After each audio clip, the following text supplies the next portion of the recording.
Trinity Baptiste is our Hokie Stone player of the game. 16 points, 9 rebounds, and a 76-70 win for Virginia Tech over North Carolina. Perfect segue to the arrival of Coach Kenny Brooks. Let's talk about Trinity Baptiste because her first half was such a difference maker. It really was. I was very proud of her effort. The way that she came out, she scored. Trinity's been trying to find her place with this group, and we've been trying to find the right place for her with this group because obviously when you have a low post presence like Liz, I can get kind of crowded down there. Last year when she was playing with McGarity inside, McGarity was more of a perimeter post player, so Trinity was able to work a lot. So we're just trying to find a niche for her and get her comfortable down there.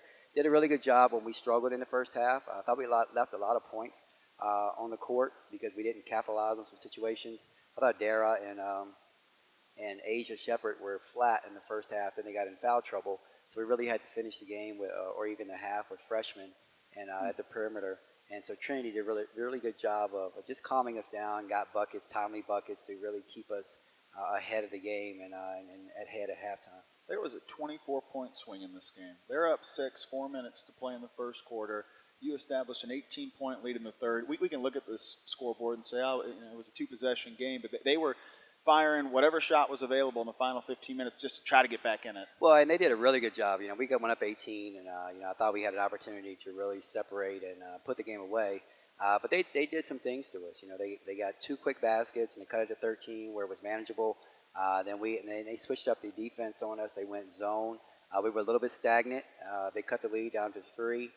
Dara hit a couple of big 3 to really push it back out. Taj had a tremendous play, defensive play, and got an and one, and then we made our free throws down the stretch. But it's a really good win. It's a good win, Bryant, because we needed this win. Last year, I think it's well documented how we started 0-7. It's kind of snowballed. The whole situation just kind of snowballed, and we had some bad luck. And this game, our fortunes turned around a little bit. You're able to win it. Kids are going to feel good about themselves a little bit as we head into a nice little stretch. We have Pitt on Thursday. But we really needed this win just for our psyche, and I'm very happy for the kids. They ran through the finish line to ensure that this victory was theirs. You made your free throws down the stretch. Yeah, there were a couple fluke turnovers, but Carolina forced 31 turnovers in their first 2 ACC games. You have 10, and it's the second best shooting performance against an 11-3 team that Carolina has seen all year. That's a complete game. Well, it was. I thought we had a couple of scenarios. Again, I'm a coach, and I'm going to be looking on ways we can improve. And I really think this team is primed. We can have an opportunity to go, and the ACC, in my opinion, is wide open. You look at the scores today. Duke gives Louisville a tremendous game. And no one's really going to run away with anything. I think it's going to be game by game, every game. So games like this mean a lot. When we start off with Florida State and NC State, 2 of the best teams, we had to play on the road. All right, so now we're able to right the ship a little bit, and we can continue to get better.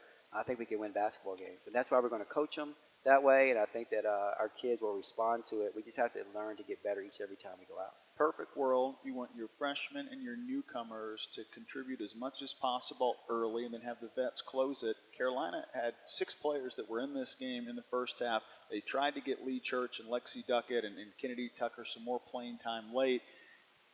You were able to flip that script. You get 10 minutes in the first half from a Guyman and a King. They really contributed when Lydia Rivers was gassed up and a little tired in the third quarter. You had to pull her and Trinity. At that point, your freshmen had held it down, and then it's your vets closing. We're thrown onto the fire, and sometimes we have to because we don't have the numbers that we thought we were going to have. Obviously with Kendall out for the year, that's a very experienced guard. Without Obafege in the game, it's another body. And so we've kind of thin a little bit, and these kids are stepping up and they're getting their opportunities. And the thing that I love about the situation is when we go to our freshmen, our veterans, they're not phased. They know that these kids can come in, they can do certain things, and they're getting better and getting more and more comfortable. And if we can establish them, Taylor Guyman, people are looking at her. She hit a big 3 tonight. She hasn't played. She missed the most important time for a freshman during her freshman year, and that's preseason practice. And she had none of that. And so her first practice, we're throwing her to the wolves, and she plays in a game like 2 days later against a very talented group like Georgia. And so they're going to come along. We just got to stay with them, and we have a lot of confidence in what they can do, and they did a really good job tonight.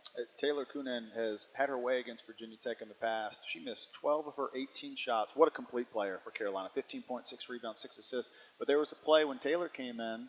She gets caught on a switch, shuts down Kuman on one pass. Kuman gets it back, then has the next pass deflected out of bounds. I mean, Taylor fractures her shin in the offseason, former soccer player, missed last year playing basketball, comes back, and still is out here getting kick save after kick save, doing whatever it takes to prevent easy passes. Conan, she's one of my favorite players. I watched that kid, when I first got in the league, and she played with a very talented group from North Carolina, and she wasn't as good. Wasn't as good, and just really making mistake after mistake and missing shots. And you can see the hard work paying off for her. And she's done a really good job for North Carolina, and she's the leader of that basketball team. And just a lot of fun to watch a student athlete like that go out there and prosper. So our young kids, we hope that they're going to be the same way, where they can continue to improve every year and get as good as Conan is, and they can come in and contribute to that level. But it's a hard-fought win, and I thought our kids stepped up. That play you're talking about, I think that would give them. I don't know if it was Taylor or Kayla. They look so much alike out there to me that sometimes you don't know which one makes a play, but they're a two-headed monster, and they came in and gave us some valuable minutes in the first half. I don't want to take away all of our talking time. You and I get an hour to talk about whatever we want on Tuesday. The Hokie Hardwood Club presents the Kenny Brooks Show. We've got it Tuesday night at 7 p.m. Hilton Garden Inn in Blacksburg. Music reviews, movie reviews, basketball, life philosophy. You've been listening, huh? You know what? We're going to have a lot of fun. I think anyone who's listening, please come out. We'll have a lot of fun. We're going to bring the whole group. We're going to bring the team out this year. Obviously we're not able to have our Hardwood Club socials after this year just because of the renovations that they're having here to the Bowman Room, and so we're going to bring the whole group out so the kids can just mingle and talk with some people. They miss the Hardwood Club. They miss our fans being able to interact with them. So we're going to have the whole group out. We're going to have a lot of fun. And be very interactive. I'm looking forward to breaking you in a little bit. Terrified. You kidding me? No, I'm easy, but it's really good to be able to go into that. After you had a really good win against a very storied program. Courtney's done a really good job with that group. Very storied program. It's a team that we have to play twice a year. It's a team that's in our little group.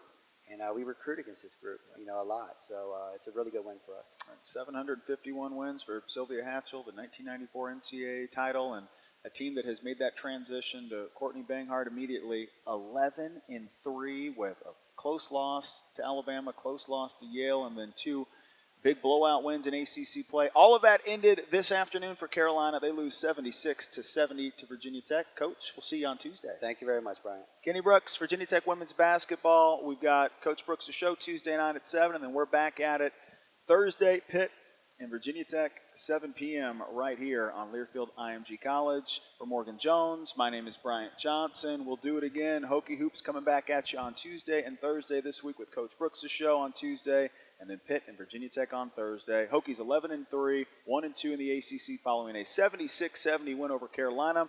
My name is Bryant Johnson, and you've been listening to the home of Virginia Tech women's basketball, Learfield IMG College.